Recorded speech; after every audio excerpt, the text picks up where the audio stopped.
Hello everyone, it's Mystic Juicer back with some more Yomi action.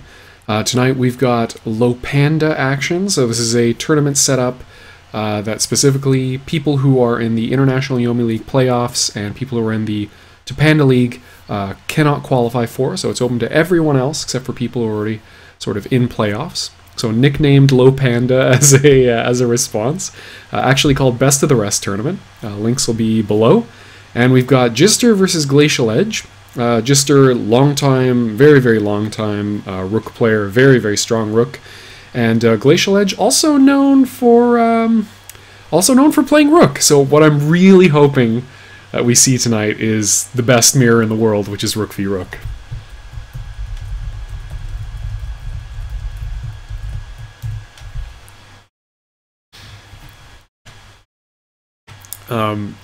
Which is a matchup I love. I thought I had a good handle on it when I started playing the game, and then Djister annihilated me when we played that in casual sets. And then I went back to the drawing board. I thought a little bit more about what is actually going on in the matchup, and so hopefully I'll get a chance to talk about that. But I don't want to get all set on that matchup and then have something something else happen. So we'll see what ends up happening. But either way, it's very exciting for me to be casting another Djister game. It's been way too long. He took a very long break from Yomi, and he's now back and better than ever. So it'll be exciting. Totally 100% of yes! Yes! Okay.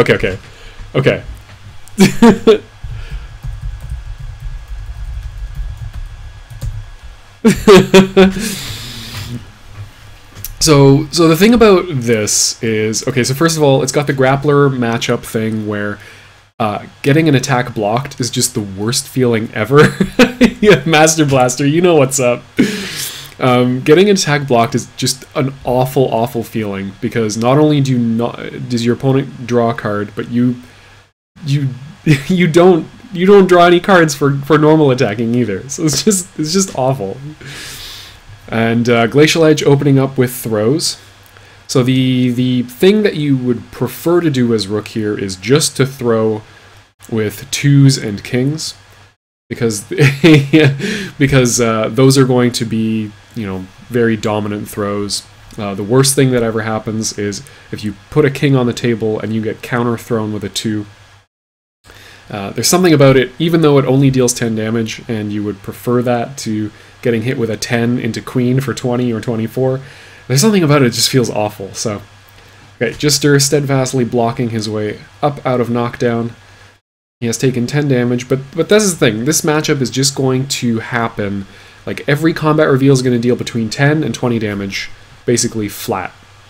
Because both of these characters are the same, and they both have defense mastery, it's going to be very difficult to build a hand by being aggressive. It's just less likely that you're going to be able to get anything going in terms of normal draw. Very nice. Djister playing basically mono block, testing out Glacialedge, and that's kind of the correct thing to do, I think, in this matchup. You can only really get hurt by getting tagged with an attack of some kind.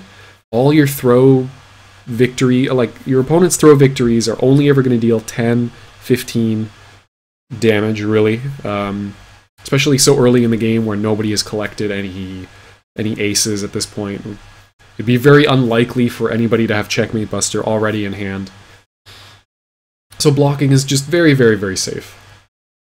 There we see Djister opening up with his 2 throw of his own, hoping that Glacialedge would have gotten tired of attacking and put a slow throw or a block on the table, but instead gets tagged with the Jack 7-8, which I really like in this matchup. You have to, I mean, even though every single attack you have, except for your 4 attack, plays around King, you still have to think kind of twice. There's this nice little hierarchy where you want to block all of your opponent's attacks, You want to stuff their throws, ideally with a 4. Like, you'd like to put a 4 on the table, just because having the fastest attack in the matchup is actually, or putting your fastest normal attack on the board is very, very nice.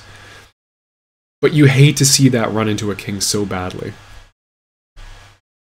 But I think in general, a block attack range is very, very conservative. Is the most conservative range you can play in this matchup. You want to. 6 attack becomes incredibly valuable because it sits at this nice range where it's faster than basically anything. It's going to trade nicely with another 6 attack. You can rock armor it if it gets hit by a 4. It's going to stuff kings. It just does a lot of work. Like 6 is a really important attack in this matchup. So that makes 4 attack really nice. It opens some stuff up there. Of course, 4 attack will undercut rock armor so that you have to... so even if you do get rock armored, you're going to try to deal card damage to your opponent's hand. Okay, Djister opening up with the jack of his own. Unfortunately gets blocked. You can feel very, very uncomfortable to be sitting on less cards than your opponent in this match. So Glacialedge has a bit of a life lead, 20 health. Absolutely nothing. I mean, that's 1 ace-ace attack away. 2 throws away. And that's kind of where this matchup is going to sit throughout most of the... It's very tough to run away with anything in this matchup. Ooh, kings all day! Djister, please!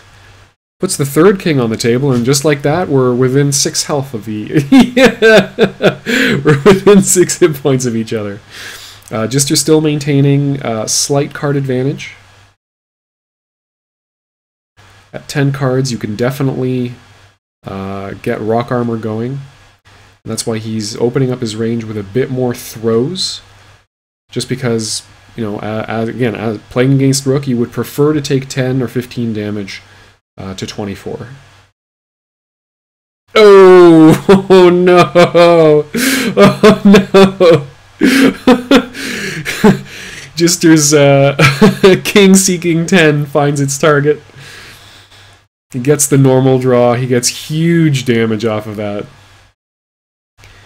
As that life starts doing so again, now Djister sitting on slightly, just a bit more cards in hand. 1 more card in hand. He's also, you know, 18 hit points up, and again, this could swing back and forth really, really quickly. That's what I love about this matchup. It's just every combat deals like 10 and 20 damage. It's just everybody has a ton of health, so it goes on for a while. It's just a nice grindy matchup. I love it. Good blocks from Djister. Unfortunate special block there from Glacialedge in the fact that he's basically, because he wasn't able to activate that special block, wasn't hit by an attack. It means that Djister is going to crawl a little bit further away in terms of building hand, and Glacialedge remains at 8, which is not an ideal place you want to be in if you were playing for rock armor. Ooh, very nice. Very, very nice. Opens him up with ace-ace. Ties up the life totals. Djister can be fairly happy with that. He is still 10 cards to 7 now. But the thing about this is, if you go to low hand, whereas in most matchups, Rook can rely on the fact that he has a 6 throw, a 7 throw, a 2 throw, a king throw, that all beat every throw, basically, that any opponent is going to have. In a mirror, you're basically playing a normal character. Nice king throw. Opens up that block. Just you're possibly anticipating a jack or other fast opener there. Possibly another ace-ace, hidden ace-ace. The closer he gets to 24, that's when he's got to start really paying attention. Right now, no matter what combat loss he takes, he's not going to hit lethal. Checkmate Buster is entirely impossible because 2 aces are in his discard. Ooh. Okay, gets tagged with the 3. So Glacialedge's attacks are going to be 3 speed faster. A nasty thing he can do here. Well, I mean, Djister has played 3 of his kings, so he can't really protect himself with king. Nasty thing to do is just play something huge that sits above, or is slower than 5.0 speed, even with the speed up. Because that's going to crush the last king anyway. Good joker. Very safe play there. Guarantees he's not going to take any damage this turn, and also gets a special block out of his hand for his troubles. Of course, he would have preferred to hit an attack with that. But you do what you can. Okay, powering up with 5s. He doesn't believe that Ace-Ace is in Glacial's range right now. Or it's not in his hand, rather. This would be a very awkward time to get hit with Ace-Ace of his own. Glacialedge has to think about whether this Ace-Ace is actually going to come up, in which case special block, or if it's the gutsy throw. Again, he is sitting on possibly lethal. Ooh, yeah. Glacialedge tags him with the 10. Puts the hurt on him. Okay, chooses to respect it. Does let Djister get away with living another turn. We've only seen 2 kings come out from Glacialedge. Okay, he's putting on the pressure now. Making things dicey.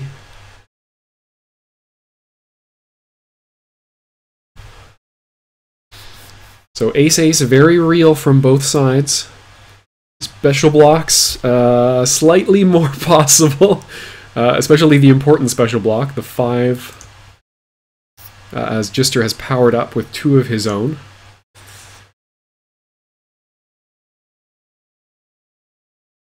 Ace-Ace a little bit more likely to be seen from Glacialedge because the trade is so much more beneficial, which could force a bit more special block, which could open up throw. Ooh, nice defensive king throw. That's going to be all she wrote for kings for Djister. He has to find 30 damage. This means that 4 attacks are going to be very, very good at this point. Now, notably, he hasn't played many jacks. And he does still have Ace-Ace in hand. But you would probably prefer to close out the game rather than put your opponent at 9 with Ace-Ace in this situation. That leaves you with no ability to defend against Ace-Ace with a clash and, you know, move on to the next game, nobody wins kind of thing. Ooh! Yep, goes for the 6th throw, and unfortunately eats Ace-Ace for his trouble. Glacialedge goes up by 1. First point, first blood. Yeah, immediate rematch. Definitely gonna, yeah, Djister's definitely gonna say Rook here. He does play all of the grapplers. I think he's definitely most comfortable with Rook. I think his number 2 would be Midori, and then number 3 actually doesn't feel as comfortable, if I remember correctly. He doesn't feel as comfortable with Trock. Okay, good blocks here from Djister. That is definitely an opening you like. Your opponent's going to be sitting at 7. You're already 2 cards up on this next turn.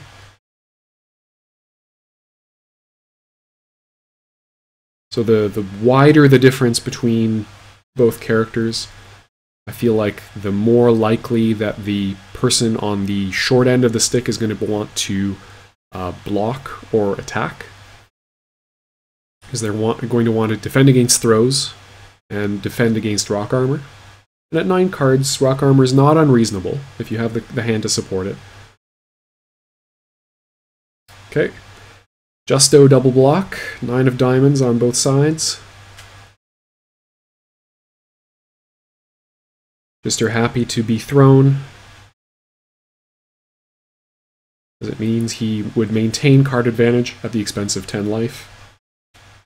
So perfectly happy making that trade, at least on that combat.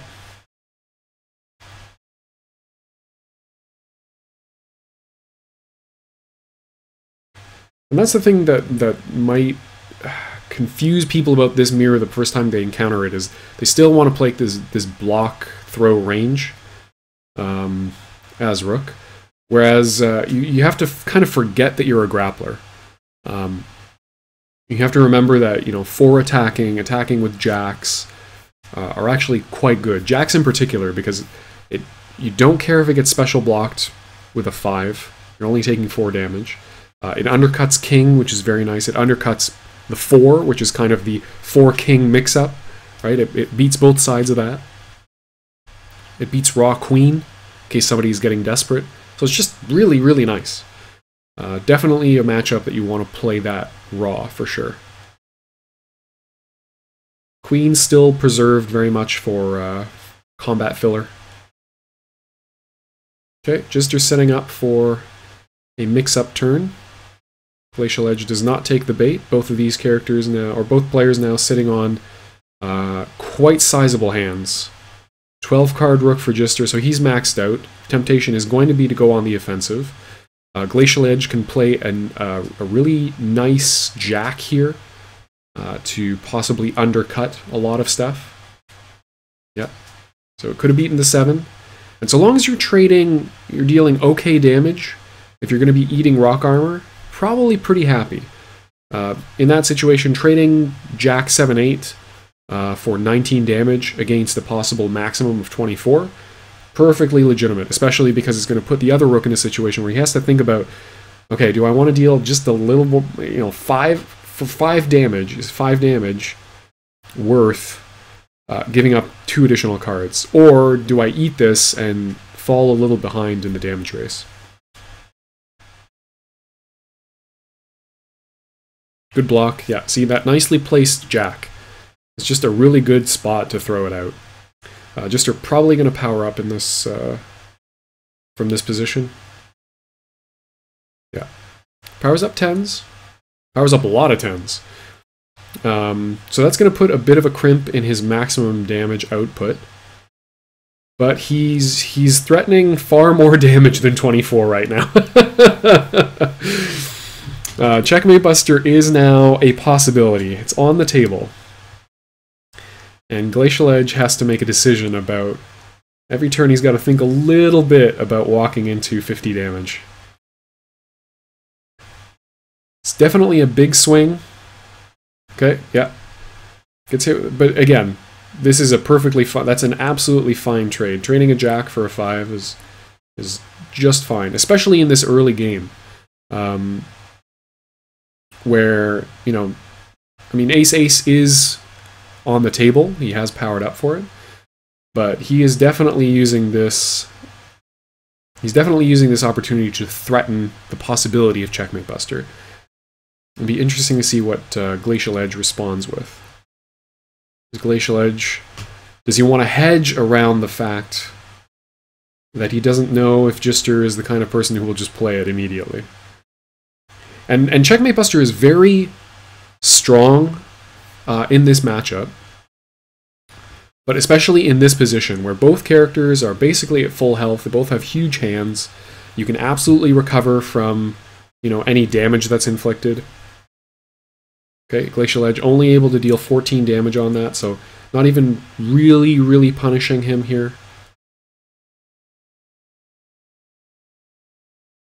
And if Djister decides that Glacialedge is not willing to block or throw, with the threat of Checkmate Buster hanging over him, he still has 2 AAs, at his disposal. So he can still deal 40 damage. And then maybe sink a normal throw in there somewhere to round it out to 50.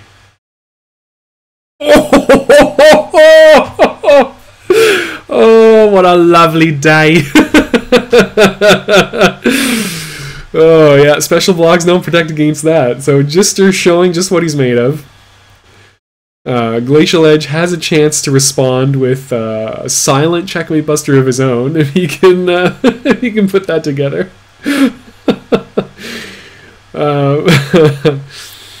God, I love that move so much. So Djister's got to now calm down. He's hit with the best move in the game. He's got to settle down, not get let the blood rush to his head. Oh, he might have gotten disconnected here. No, okay. Ooh, nice, nicely undercuts. That's it. That feel bad moment where you put your king down on the table and over the horizon you see a two throw come out. Ruin my day. So let's see what we've got at people's disposal here. So 2 jacks spent, 2 5s spent for Glacial Edge. Jack and a king and tons of aces in the discard, but Djister can sit back and threaten block and non-block here. Okay, so he does get undercut, does get his 5 undercut. With, if he has 6-7 in hand, he may decide to rock armor this. But again, 14 damage, it's not too bad. Might not be worth going down. Okay, he does feel it's okay to go down in cards. Ooh, okay, this is interesting. Do you risk going... Okay, yeah, just chooses to deal 5 damage and even up the life totals.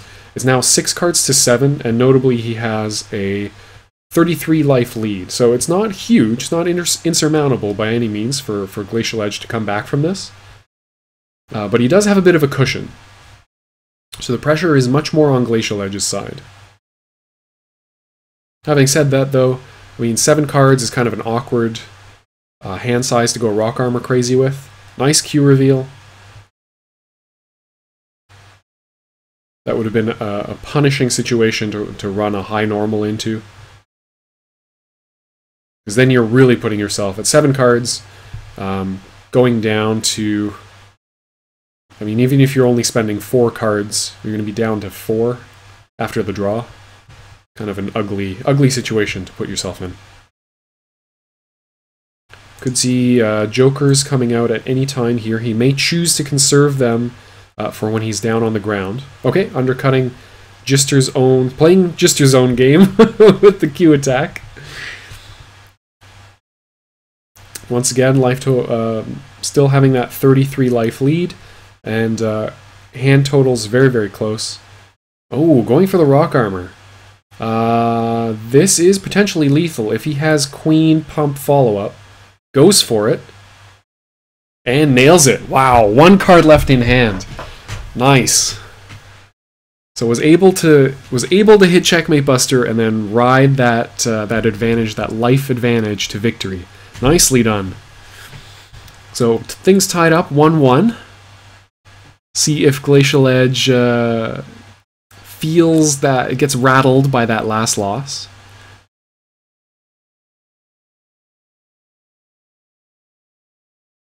It can be an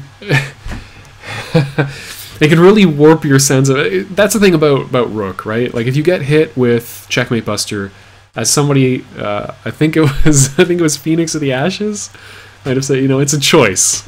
You're making a choice when you get hit by Checkmate Buster. You chose not to play an attack. And that's the only thing the only thing that Rook wants, and the only thing that Rook can beat. You know, if you put any kind of red card on the table, you are absolutely 100% safe from Checkmate Buster. You might eat 20 damage to the face, but you're not going to get Checkmate Bustered. Okay, nice. I like this opening from Djister. Might have preferred to have just blocked that, but Jack protects nicely around. I mean, he's been blocking really steadfastly for the first 2 games in the opening. So he's making a bet that Glacial Edge would either king throw, well, especially king throw, otherwise you would just put something else on the table. But it also covers against exactly that situation. And getting rid of the 10s, which are kind of dead cards in this matchup, except for power up. And really late game, when you really need to deal, like, you know, 24, you need that reach. Perfectly fine to throw them away. Okay, there we go. There's the king. You thought it was safe to block, huh? Nope. Sorry. So we see the difference between dealing damage with the king throw versus Jack 10. 1 additional hit point dealt. 1 additional point of damage dealt, and 1 additional card in hand for Glacial Edge.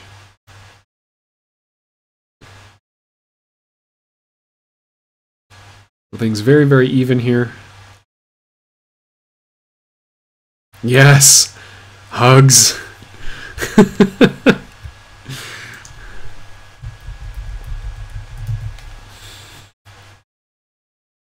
See that a lot. Might see king hugs come out in a little bit. I'm still dreaming of the moment that I see Checkmate Buster clash. I've not yet witnessed that incredibly glorious and incredibly stupid exchange. So we'll see what the future holds here. Okay, yeah. Good 6 throw there. Djister making a bet that after that 2 came out, that probably no good throws were in Glacialedge's hand. And so a block was very safe. Probably expecting block or block and attack. Now he has to think about whether he wants to deal with a mix-up normal. So he can defend himself with a 4, which will trade nicely with anything higher than it. Okay, defends with queen. But, as I was just going to say, it gets undercut very badly by jack. Although in that situation, you might be perfectly happy to get undercut by jack, because, you know, your opponent's at 6 cards. If they play the 2 additional, you know, they don't get normal draw for the jack. They're going to play probably 2 more cards to actually get some really significant damage in, and then you have card advantage. And that can be a very, very valuable thing to have, especially in this early game. Okay, neutral 4 blocks. Probably no 9s in hand for either of them, because that would be your preferred block in neutral.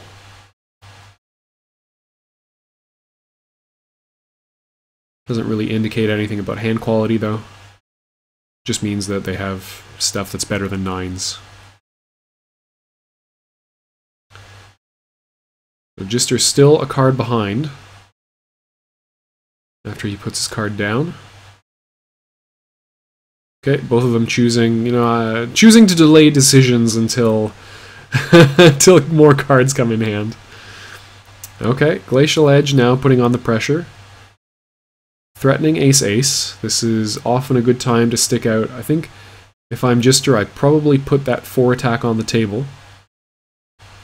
Possibly a 6 attack if I think that the king mix-up is coming. But some sort of attack, because cheeky checkmate buster, if you get hit by it, you really want to kind of turn it around on a guy. Okay, yeah. Good block by Glacialedge. Reading the fact that Djister does not want to get silent checkmate bustered. And unfortunately loses a joker in the exchange. We're not going to see any of those played as blue bursts unless it's really, really, really late game. And somebody gets tagged with a rock armor combo or something. Ooh! Eats a 10 attack. Djister reaching for another block to see, expecting Djister to defend himself against checkmate buster or king. Gets the 24. Living the dream. Still sitting on 8 cards in hand. Or 9 cards in hand now, because of normal draw.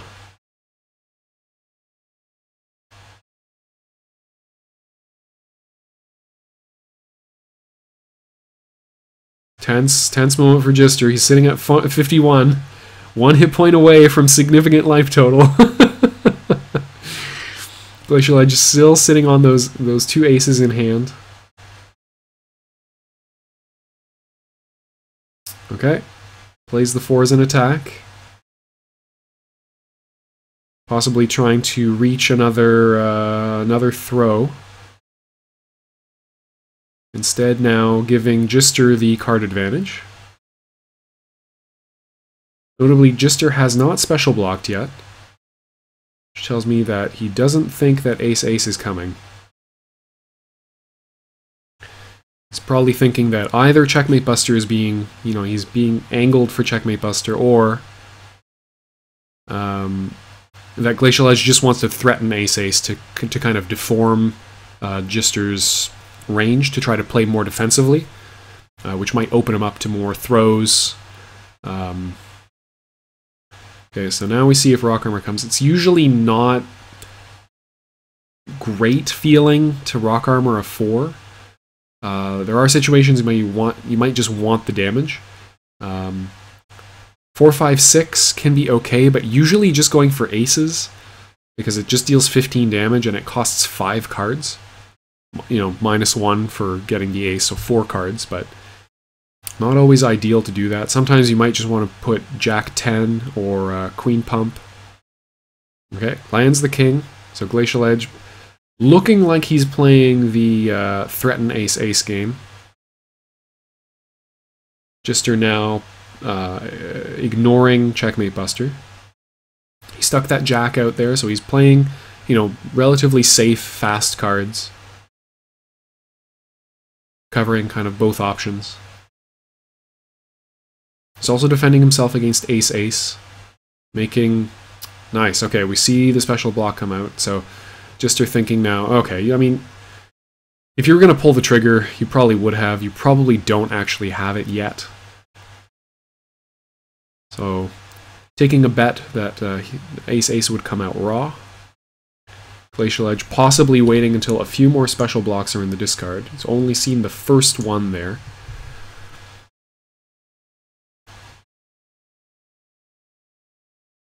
If Djister can get a 3 block off, that would put him in a really nice position. Hugs again. And the reason I say that is it puts Glacialedge on his back. It gives Djister a slight... it gives him a speed advantage. And it gives him possibility, because he's blocked with a 3 rather than a 5, of putting a 5 block on the table on that speed turn to try to catch a ace-ace move from Rook. Or from Glacialedge, I should say. Nice! Lands the king throw. Evening up the life totals a little bit more. Just the difference of 8 hit points between the two of them. Equal hand size. It's been a while, though. Glacialedge has been accumulating cards steadily. The threat of Checkmate Buster becomes ever more real as time continues. Ooh! Catches a king with a jack. 7-8 here. Or do we just see a 10? Queen Pump. It's got to put him at a significant life total. Okay, puts him at 18. That's very good. He needed to put him at under 20. Ace-ace threat is very, very scary, very real here. If you have the read that a special block is coming, Checkmate Buster could be a good way of ending it, but I probably wouldn't recommend it. Just play the slow game. Keep threatening ace-ace, possibly play ace-ace. Don't get too greedy. Yeah, nice. Sinks the throw there. And now he's got knockdown. Okay, Djister powering up. Just for the 1 ace. So this is very much implying that he's going for ace-ace to defend against rock armor. And you've got this awkward triangle of ace-ace beaten by special block, beaten by throws. It's particularly tense for Djister because a normal throw will kill. Glacialedge has much more safety in special blocking here. Nope. Goes for lethal and takes game 3. Going up 1 against Djister. Tense games. Again, nice life lead at the end there. 44 health. Was able to threaten ace-ace or the possibility of Checkmate Buster the entire game. Never had to play it. Just maintained that threat the entire time. Djister playing against raw ace-ace there, I believe. Willing to take a chance and possibly cover slightly. He 9 blocked, right? Yeah. So covering slightly against the less likely 5 or 7 attack opener. Okay, Glacialedge landing the first throw. Djister paying 10 health to take a 2 out of Glacialedge's deck. Exchanging a 9 of his own. Perfectly fine. So he's been playing a mix of block and jack or queen to wake up in the early game. See if anything strange or brave happens. Wake up throw. Wake up 10 throw, perhaps. Probably not very profitable.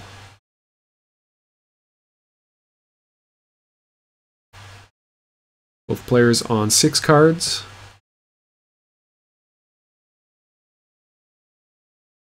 Oh, nice. There you go. There's that bad feeling. Glacialedge deals 4 damage, so dealing a total of 14, and Djister just evens everything up with 15 damage.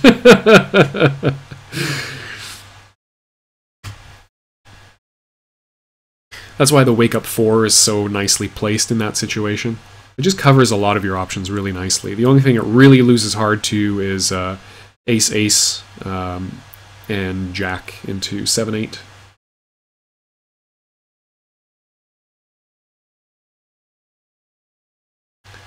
So Djister slightly... Oh no, both in the same card hand. Ooh, nice.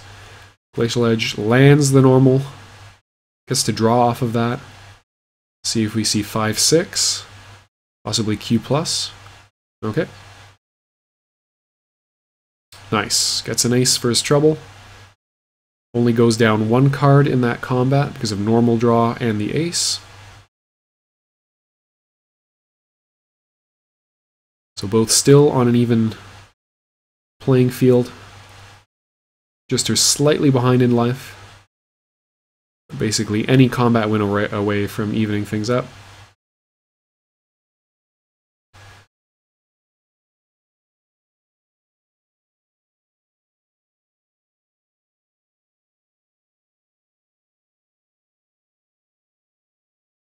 So taking a moment to think about... Ooh, not so sure about the 5 block there.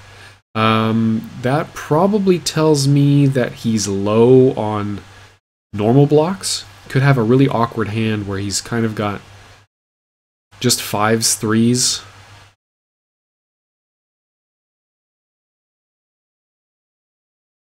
Yeah, ugh, that's awkward. I don't think he's realistically expecting, given last game, that Glacialedge was unwilling to play Ace-Ace basically the entire game after powering up for it very, very early. I don't think he's actually expecting to catch anything with those. It just may be that he wants to defend himself against the attacks, and those happen to be the only blocks he has in hand, which is unfortunate. Yeah, the 6 attack with 7 cards in hand. Ugh. I think, unfortunately, probably just want to play, pretend you're being more aggressive, just put some more throws on the table. Even if they are 6 throws and stuff like that, which would lose pretty hard to 2s and kings. Rather than put yourself in this situation where you're looking at 7 cards to 11 and a life lead. Ooh, no, that's not a combat win you want to, or it's not a combat loss you want to take in this situation. Djister's going to have to think about whether he wants to go further into card debt against Glacialedge in order to make that work. Yeah, no, probably making the correct decision of just eating the damage, getting rid of the 10. And I would definitely say that if Glacialedge has caught on, the Jack is a very nice play there. It just beats everything that Djister is likely to actually have in hand.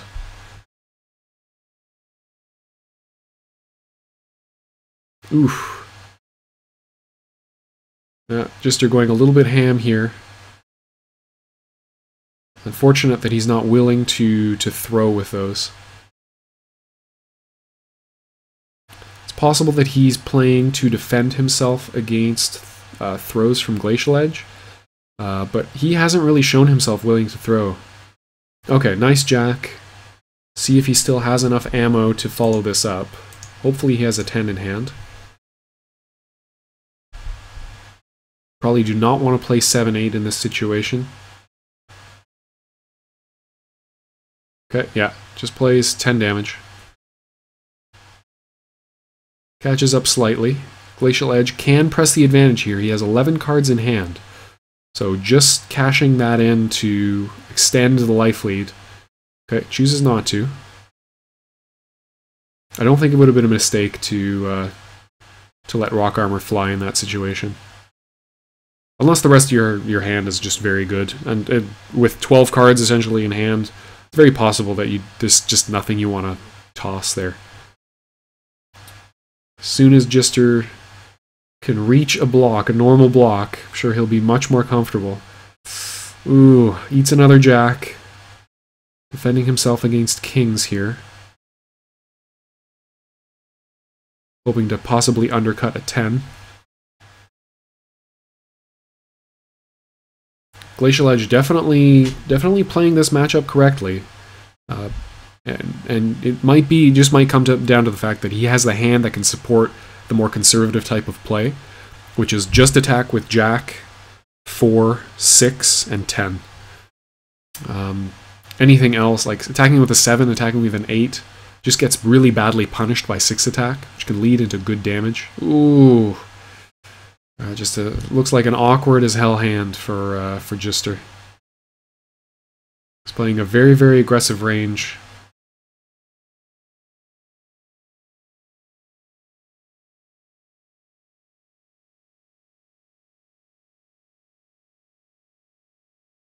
I can kind of understand, to a certain degree, attacking with the 10s rather than throwing with them, just because it doesn't look like you have no good throws, but I think it's very unlikely that Glacialedge is fooled. So Glacialedge is sitting on match point. Ooh! Okay, defends himself against the 2 at least, but he has quite a health deficit that he's got to work up against, and a card deficit, unfortunately. Yeah. Hugs for days. Hugs for days. Take a quick count of the 2s and kings. So 2 2s played, no kings played for Glacialedge. 2 2s played and a single king for Djister. I think he's played he's played 2 jacks and a queen. 1 jack, 1 queen. Awkward spot here. Blocks just become more and more awkward as the game goes on and this hit point total dwindles. Nice! Okay, finally catches a 3 throw. Whew! Able to build a little bit of something here. Probably needs to follow this up with anything. 7 into 8. Okay. Chooses to pump. Going further into low hand. Possibly he feels like he's more likely to be able to bait further throws on this life total and this hand size. And if he can keep punishing with attacks, he might be back in this. He's 20 damage away from tying this up, at least in health.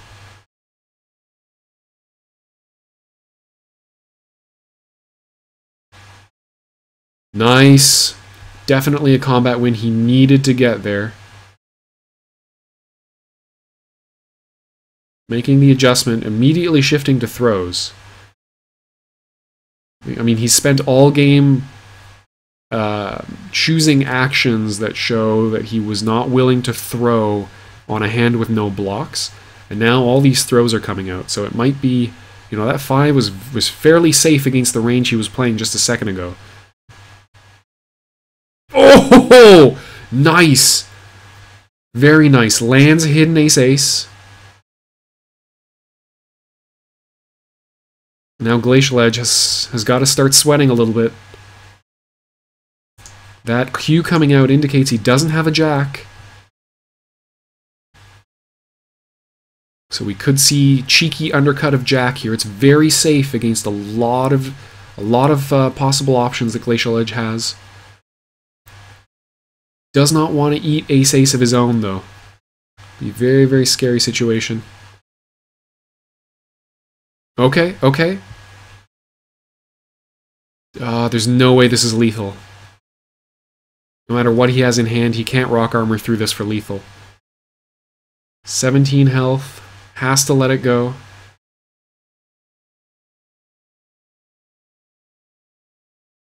Unfortunately, Jack does not lead into lethal in any way. Jack 7-8 is 19, and Jack Queen Pump or Jack 10 are only 18. So he is in danger of the Jack lethal. Ooh, good defense, good defense. Definitely needed that to happen.